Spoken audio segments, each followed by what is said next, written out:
I gotta let some anger out and talk about the Miami Heat. Something's got to give. I don't even know where to start. You know what? I'm just gonna highlight some problems here, and I'm gonna just dive head on into it, and hopefully talk about the future if this team has any. So you had a couple of mental recovery seasons past the post three era, big three era. You're left with Whiteside, Dragic. You draft Winslow, you draft Richardson. You surround him with Magruder, Johnson, Ellington, Dion Waiters, Johnson, Kelly Olynyk, and others. And it was a discovery season when that group first got together. You know, everyone found a role. Justice became more confident. Dion became more confident. Jay Rich became comfortable. Dragic and Hassan found chemistry. Then last season, you bring back Wade, make the playoffs. You get eliminated by the Sixers in 5 games, if I remember correctly. Now, through all of this, we trust the process. We trust the process. Why? Because no matter what, Eric Spoelstra and his staff, one of the best in the league, find a way to make the most mediocre teams join the playoff mix. I'm missing a detail. Hold on. You signed Dion Waiters, Kelly Olynyk, and James Johnson to a combined $145 million over 4 years. No, 5 years. One of them has a 5-year contract. Those names for that much money for that long, that's haywire for Heat Nation. I'm not going to blame the Heat for giving Hassan 4 years, $98 million. Because guess what? He was supposed to be one of the franchise corners, and that was the general consensus because he was improving tremendously at that time. Let's fast forward to 2018-19. Not just this season and last season.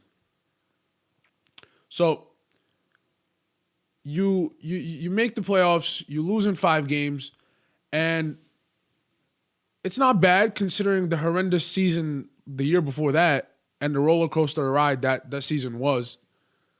But again, summer hits, and we're all left wondering, what are the Heat going to do now? It's almost literally as if the season is a distraction for us from the disastrous financial state we're in.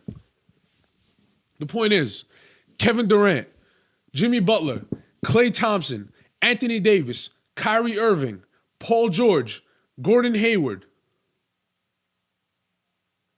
All names you either missed out on or about to miss out on again. Kevin Durant again. Jimmy Butler again.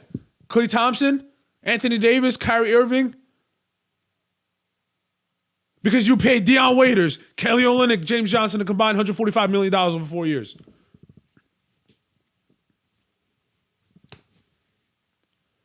And listen, I'm not calling these players trash, but they're not worth that much money, cuz. They're not worth that much money, Pat Riley. Come on. And even with all that, it's not even the biggest issue I have.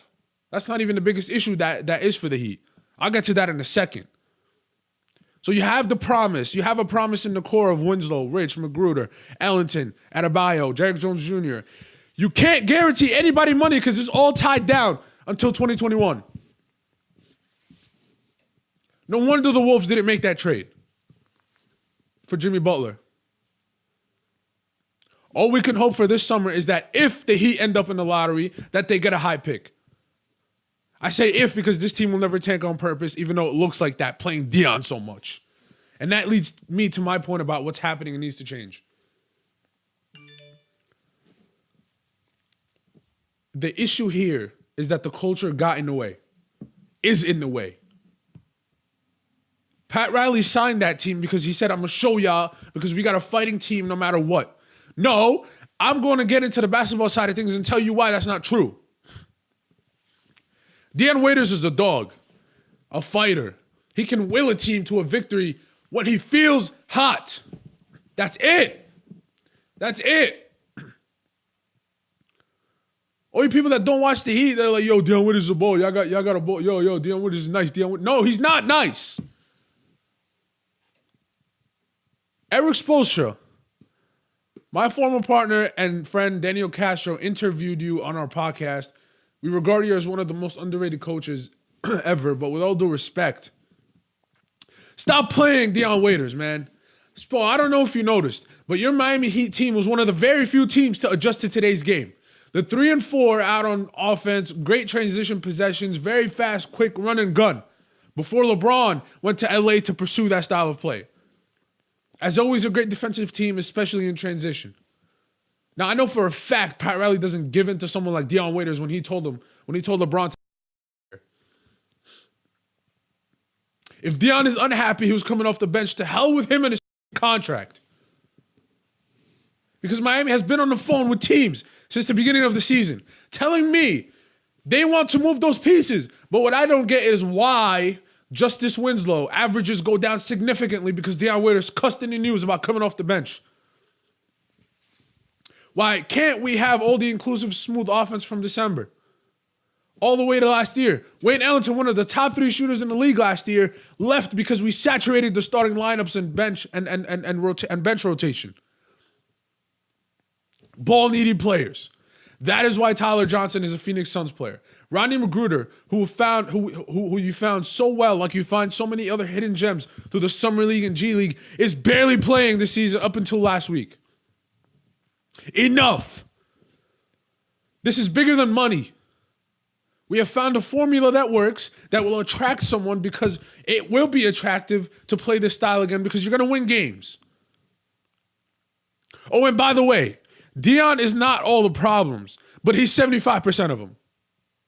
James Johnson can't be given the starting role when you're trying to play a starting lineup with Winslow, Richardson, and Hassan, who all complement each other next to a grit and grind piece like Rodney Magruder.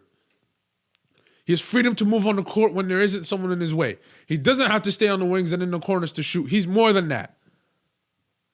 Playing well on the road and well against big teams isn't enough anymore. I'm tired of seeing Dion Waiters disrupt the offense because he wants to get his. I don't get what it is. I don't get what the ego with some players like that is, man.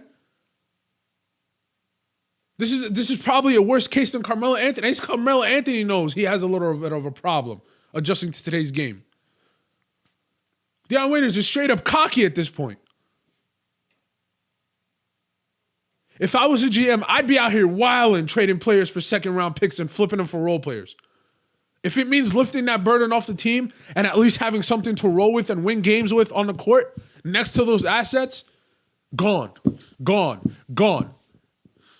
Anything that can move, gone. If I was Pat Riley, Wayne Ellington will be a Heat player right now as I speak. It sounds like I'm talking about the Lakers. Except they're flexible in terms of their money. I mean, Waiters and James Johnson are the Heat equivalent of Brandon Ingram. Get him off the court, man. Money and persona doesn't mean much. Value, money, and persona doesn't mean much when you're trying to win games. Look at the Warriors. He played the Warriors.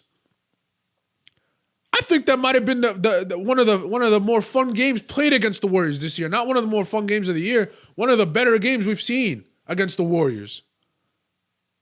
Took them right down to the last possession. I didn't think that team was capable of that. I thought the Warriors were going to run away in the fourth quarter. I'm not going to get into that because it was a missed call on KD and someone missed a shot, whatever it is, man. Damn, gotta relax.